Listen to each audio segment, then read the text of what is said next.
Was I wrong for what I did? Honestly, after everything that happened at the hospital that day, I don't even know if I care. But I need to hear it from you.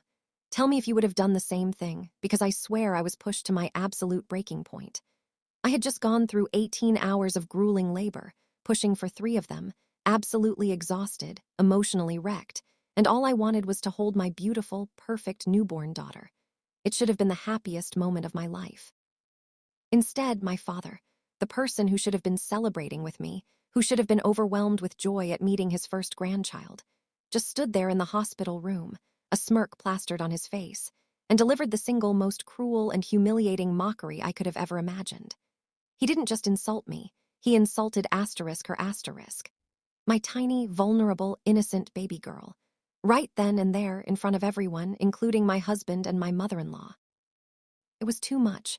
The pain, the disrespect, the absolute lack of decency, I snapped. I didn't yell. I didn't scream. I just looked him dead in the eye and said 4 simple words. Check your account. And you know what? He did.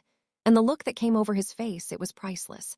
It went from smug arrogance to pure, unadulterated shock in 3 seconds flat. He turned paper white right there in the sterile light of that delivery room. I need to back up because you probably think I'm crazy for doing what I did. But this wasn't just about one comment in a hospital room. This was 25 years of pent-up anger, of feeling minimized, of being the quiet one who just took it. See, I've never been close to my dad. My mom, God bless her, she did her best to buffer, but my dad was always difficult. He owned a very successful construction company, which he took immense pride in. To the outside world, he was this jovial, hardworking guy, the pillar of the community who built half the town. But at home, he was critical, dismissive, and obsessed with appearances.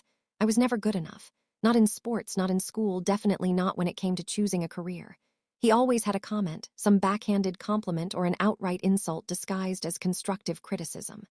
Oh, you got an A on that paper. Bet it was an easy class. Or going into marketing, huh?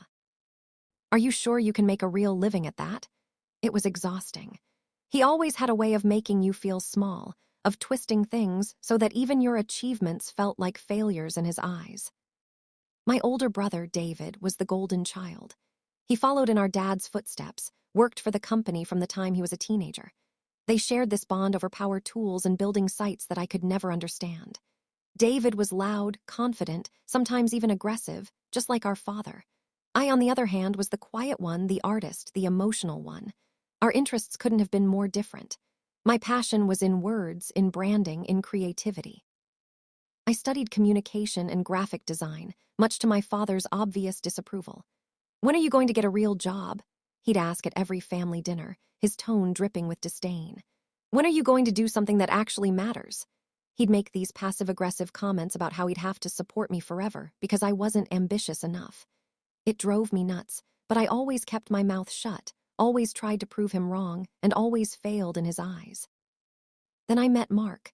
Mark is the complete opposite of my father. He's kind, gentle, supportive, and more importantly, he's a teacher. When my father first met him, the first thing he asked wasn't about Mark's character or how we met. It was, a teacher, huh? What's the salary on that? Mark, ever the optimist, tried to ignore it, but I could see the hurt in his eyes. My dad never let it go. Every holiday, every family gathering, there was a joke at Mark's expense. Hope you don't need a bonus this year because teachers don't get those. Or, must be nice to have all those summers off, I wish I could afford that. It was incredibly hurtful, and it made me resent my father more than I already did. Mark was such a good man, and he adored me, but in my father's eyes, he was just another failure in the family. He wanted me to marry someone like David, someone in business, someone he could brag about. Instead, I married just a teacher. The breaking point, though, came when I got pregnant. I was so excited, so happy, and so terrified. This was my first child, and I had been dreaming of this moment for as long as I could remember. Mark and I had prepared everything, the nursery, the clothes, the books, everything. I thought this would finally be the thing that brought us closer. Surely he would be excited to be a grandfather, right? But from the moment I told him, he was indifferent. Great, another mouth to feed, he said, not even looking up from his newspaper. I hope you've started saving, because with a teacher's salary and whatever you do, it's going to be tight. That was it. No congratulations, no hug, no genuine happiness. It was crushing. It made me feel like my baby was already a burden before she was even born. Throughout my entire pregnancy, he never asked how I was doing. He never offered to help. He never showed any interest in the baby. He'd just grunt when my mom brought something up. Meanwhile, David and his wife were also expecting, just a few months after us. My father was absolutely ecstatic about that. He was constantly talking about the next generation and how David's son would grow up to take over the company. It was heartbreaking to see the contrast. I tried not to let it get to me, to focus on the love Mark and I had for our growing family, but the constant rejection stung. The worst part was that I was still holding out a sliver of hope that, when he saw his grandchild, something would change. That the moment he held her, his heart would melt and all the resentment would disappear. I know, I was naive. And that brings me to the hospital. I had been in labor for what felt like an eternity. It was the hardest thing I've ever done, physically and emotionally. I was in agony, completely out of my mind with pain, and yet there was this incredible sense of purpose. When they finally laid her on my chest, this tiny, wet, squalling little thing, I have never felt a love like that. She was perfect. Her name was Lily. Mark was right there, his eyes streaming with tears of joy, kissing my forehead, telling me how proud he was of me. It was everything I had hoped for. For a few minutes, the rest of the world just melted away. There was only the three of us in that tiny, sterile room, and for the first time in my life, I felt truly complete. It was a moment of pure, unadulterated happiness. And then they walked in. My parents, David and his wife, and my mother-in-law. The room was immediately filled with their presence. My mom ran over, crying tears of joy, already trying to coo at Lily, but my father, he just stood at the foot of the bed, his arms crossed over his chest. He didn't smile. He didn't even look at the baby. His gaze was fixed on me and then on Mark. "So this is it, huh?" he said, his voice cold and flat, a distinct contrast to the joy that had filled the room just moments ago. Mark, ever polite, tried to greet him. "Yes, sir." "This is Lily." He smiled, holding my hand, so proud, so happy. But my father didn't even acknowledge Mark. He just kept looking at me, that familiar, critical, dismissive look that always made me feel like a little girl. He let out a short, scoffing laugh. "Lily, huh? Sounds like a flower, perfect for someone who's not going to do much in life." The room went dead silent. You could literally feel the joy being sucked right out of the air. My mom's hand froze midair. Mark's grip on my hand tightened. Even David looked a bit uncomfortable. My father just continued, seemingly completely oblivious to the utter devastation he was causing. "And look at her. So small, so fragile. Probably inherited that weak disposition of yours, and certainly not the construction worker build, eh?" He laughed again, this time a bit louder, a cold, mocking sound that resonated through the sterile room. "Tell me if you've started that college fund yet, because she's not going to get by on looks alone. I hope you're ready to support her forever, because she's not going to be making the big bucks on that communication degree, that's for sure." I could feel the tears, hot and stinging, starting to well up in my eyes. It wasn't just the insult. It was the timing. It was the absolute cruelty of it. He was mocking my newborn, my daughter, the most precious, perfect thing I had ever created. He was taking this moment, the one moment that should have been purely about love and joy and celebration, and tarnishing it with his bitter, hateful words. I looked at Mark, and I could see the anger and frustration bubbling just beneath the surface, but he was holding it together for my sake. He knew how fragile I was, how exhausted. But I wasn't fragile anymore. Something inside me, something that had been quietly enduring his abuse for 25 years, just finally, absolutely snapped. I didn't feel weak. I didn't feel like the little girl he always treated me as. I felt a surge of cold, hard, white-hot fury. It was powerful and terrifying, and I knew, with absolute certainty, what I was about to do. I was done being the victim. I was done being his target. It was time to show him who I really was. But wait, so that's the situation I was in, right after my father had brutally insulted my newborn daughter, right there in the hospital room with everyone I loved standing around watching. I was exhausted, I was in pain, I was overflowing with love for my baby, and my father chose that exact moment to destroy everything with his cruelty. I had a choice to make. I could have cried. I could have screamed at him to get out. I could have just let it go and tried to ignore it like I always had. But I didn't. I had been pushed to my absolute breaking point, and I was done. Before I tell you what I did next, before I tell you how I got my revenge, I want you to stop and think about it. What would you have done in my shoes? How would you react to someone, especially your own father, being that incredibly cruel to you and your newborn child? Comment below and tell me what you think, because I know I made the right choice for me, but I really want to hear your perspective. Okay, ready. Because what I did next, it was epic. I didn't raise my voice. I didn't cry. I didn't even look at my mom or Mark. I slowly lowered my gaze, taking a deep breath, and focused all my energy into finding that cold, calm core within me. Then I looked my father square in the eye. "Is that what you think?" I said, my voice quiet but steely, the lack of emotion in my tone a surprise even to myself. "Is that all she is to you? A disappointment? A financial burden?" He smirked, that same arrogant, condescending smirk I had seen 1,000 times before.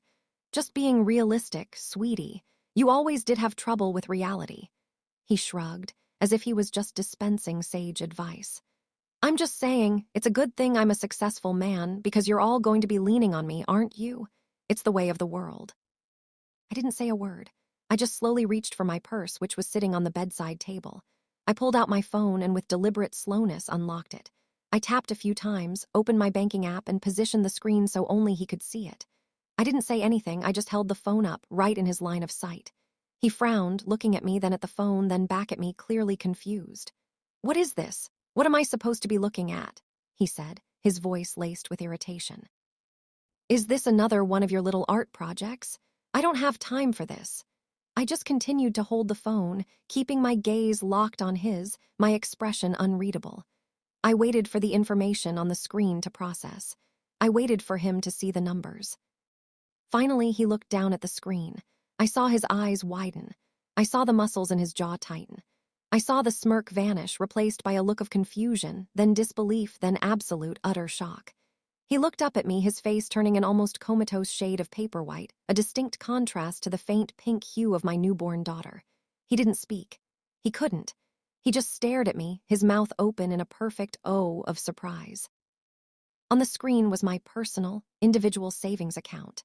The account I had been meticulously building for years, with money I had earned from my secret freelance writing and graphic design business, a business I had grown into a surprisingly lucrative career, while he was busy dismissing my ambitions. He wasn't looking at a small amount. He was looking at more than enough money to buy 2 of his trucks, or the down payment on the kind of house he always claimed Mark and I would never be able to afford. The amount was substantial. It was more money than he probably thought I was capable of earning in a lifetime, let alone having saved up by myself. The silence in the room was deafening. Even the baby had stopped crying, as if she could sense the tension. My mother was staring at the phone, her eyes wide. David was looking between my father and me, clearly sensing that something monumental had just happened, but having no idea what it was.